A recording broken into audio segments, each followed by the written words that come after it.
it's increasingly difficult to manage a small business. If you have 1, 2, 3, 4, 5 employees, and you start to begin to focus on, how do I deal with the rising costs? So, people will say that, well, you just have to conserve.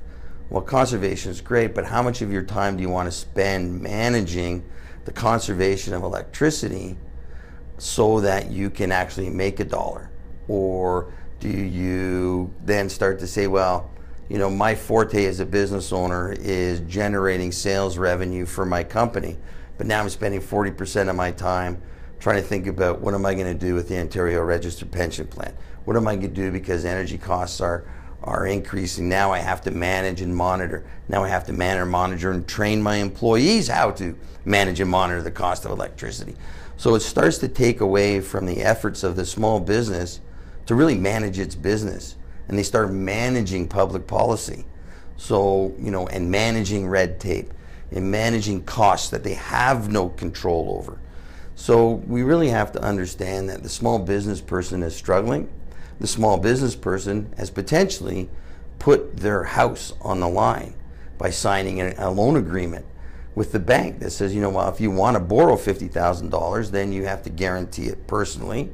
You have to take a second mortgage out on your home. And more times than not, they're the last person on the payroll. So at some certain point in time, somebody will make a decision and say, well, I need to feed my family. Can I do that better by trying to find employment as opposed to being an entrepreneur? And we know that entrepreneurship directly impacts an economy's ability to be sustainable and viable. And we know that we need to create entrepreneurship as the future for our economy, not just here, but in Canada as well. And we know through the studies, Canada is also trending downwards in terms of its entrepreneurial levels. So that's impacted by public policy. And we need people to understand that entrepreneurship really is the future of any economy, especially when you look at not only the developed nations, but the developing nations. And you start to compete globally against countries and communities that have a higher level of entrepreneurship, and you're not fostering that in your own community, you really are moving backwards in terms of your ability to compete.